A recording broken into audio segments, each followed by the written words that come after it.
Hi, beautiful people. I hope you guys are doing amazing, amazing, amazing. I hope you're having an awesome day. So, this is a podcast, right? And it's going to be a little bit scientific. So, I hope you guys like science. I hope you like physiology, right? I'm going to, because as I'm going to talk about the manipulation of hormones, right, for optimal fat burn, okay? So, as you guys know, I have a diploma in nutrition and a whole bunch of different certificates in pharmaceuticals, mental health, and also in um, personal training. Okay, so I really, really love this stuff. Besides all the education, right, the formal education, I also, I'm passionate, highly passionate about the human body and nutrition and the things that we eat and how they impact our health, right? And so I've always been extremely passionate about that. And so, besides the formal experience, I have a lot of just informal experience, just personal, through personal research, right? And things like that. And of course, I've been my own guinea pig, right? And so I've pretty much experimented on my own body, right? As far as like diets, different types of diets go, right, and so on.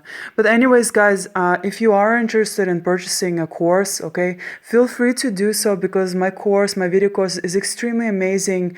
I've gathered so much information over the years, right, and I've pretty much given you everything that I've learned through books and through personal experience, and it's all in the course. Okay, so if you're looking to get into the best shape of your life, then feel free to purchase my course because it will definitely help you. It's a tool that you can use for the rest of your life, and you can pass that knowledge down to your kids, okay? Even if you want to, okay? Anyways, guys, so let's get into this, okay? So today we're going to talk about manipulating your hormones, right, for optimal fat burn. Okay, so almost everything that we do triggers a hormonal response. A hormone, or in Latin, hormone, to excite or get moving, is a molecule that is released in one part of the body but regulates the activity of cells in other parts of the body. Hormones are secreted by our body's endocrine system, and hormonal levels control our body's actions. Hormones are used to communicate between organs and tissues to regulate a physiological and behavioral activities such as digestion, stress, growth and development, mood, sleep, respiration, and movement. Hormones affect distant cells by binding to specific receptor proteins in a target cell, resulting in a change in cell function. Most hormones enter interst- interstitial fluid and then the bloodstream where they are then redistributed and delivered to targeted cells. By using nutrition and training techniques as tools, we can have hormones working for us rather than the other way around. But before, we need to understand which hormones play a critical role in fat burn, muscle development, appetite suppression, sleep, and stress control. As manipulating those to your advantage will be the key to a leaner body composition and a healthier you. So let's get into the first main hormone. Okay, the main hormone is testosterone, right? The oval glands that lie in the scrotum or testes produce and secrete this magical male hormone. Testosterone regulates the production of sperm and stimulates the development and maintenance of masculine secondary sex characteristics such as beard growth and deepening of the voice. It's responsible for your libido, muscle development, and bone density. Research has shown that testosterone inhibits the production of fat cells, and that low testosterone is a contributing factor to obesity. So, doing certain things to increase your testosterone naturally can get you lean and help you stay there. Using weights that are at least 85% of your maximum for 5 repetitions, at least for 3 sets, with at least a 1 minute rest, seems to be the key for maximum testosterone production. Another is adding monounsaturated fats to your diet. Foods that contain monounsaturated fats are nuts, avocados, canola oil, and olive oil. Make sure not to overdo on those as they are very calorie dense and should only be used sparingly. Another important factor to consider is getting enough sleep. That's always important, guys, okay? Our muscles recover and during rest, and inadequate rest inhibits that process, okay? Which in turn can lead to overtraining and a 40% reduction in testosterone production, all right? So that's pretty big. um, so the next hormone, okay, guys, is cortisol. It is termed catabolic as it has the opposite effect of what testosterone does. Reduces protein synthesis, halts tissue growth, and facilitates protein to glucose. Cortisol is usually released first thing in the morning and during high mental and physical stress.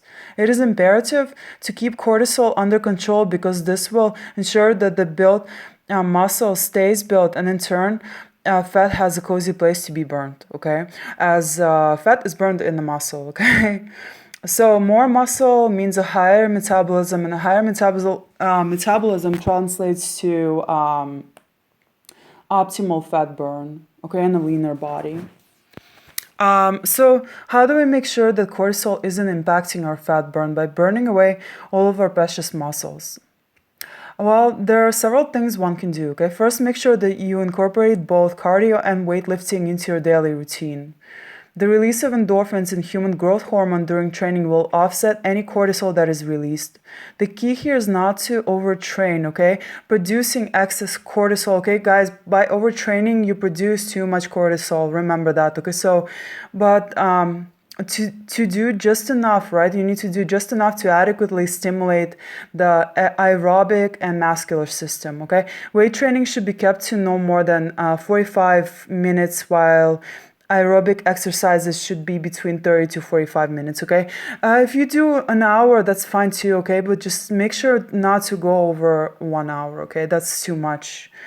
Another technique to managing cortisol is to eat first thing in the morning and directly after a workout, since cortisol is at its highest during those times.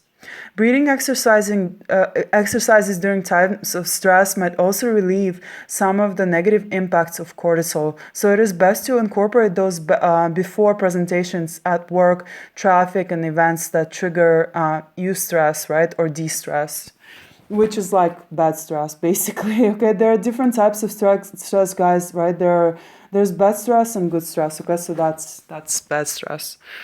And last but not least is leptin, right, or the satiety hormone, okay? Leptin is made by the adipose cells that help to regulate energy balance by inhibiting hunger. Obese individuals usually have a decreased sensitivity to leptin and in turn are unable to detect satiety despite high amounts of fat stores. Leptin levels tell your brain that you have normal amount of energy to engage in everyday activities, have puberty, and reproduce.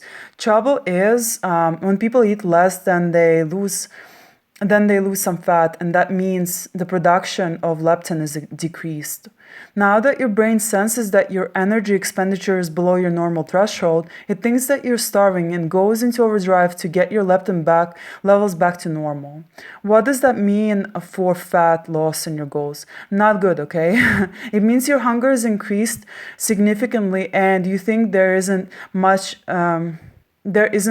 that you can do. The good news is that there are a few tricks that one can utilize to trick your hormones into thinking that you're getting a sufficient amount of food, okay? Due to leptin's highly responsive nature on glucose metabolism, one should incorporate weekly refeeds and focus on consuming a higher ratio of carbohydrates versus protein or fats. This will ensure that leptin levels get as high as possible and make dieting fat burn less painful.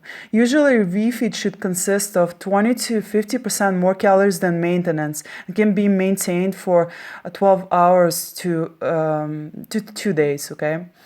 The amount of time that you have been dieting should be considered, and the longer that time frame was, the lower your leptin levels probably are, and hence, okay, you will need to do a refeed for up to a week. Excellent sources of carbohydrates are sweet potatoes, brown rice, wheat bread, quinoa, and oats. During your refeeds, you should also keep your fat intake to a minimum while keeping your carbohydrates high and protein moderate.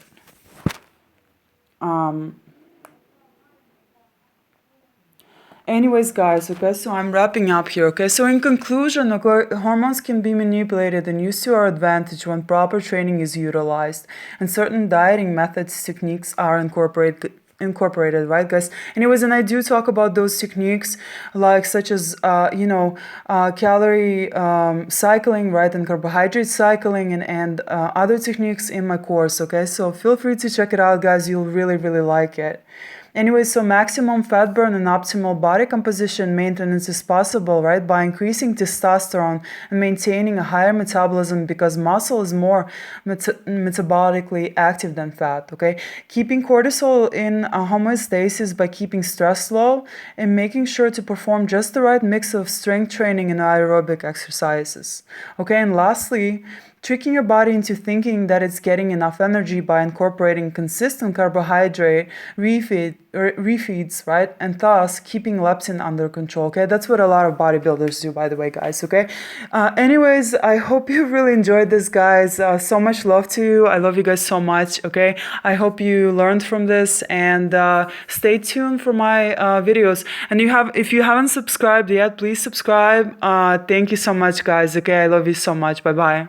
Mwah.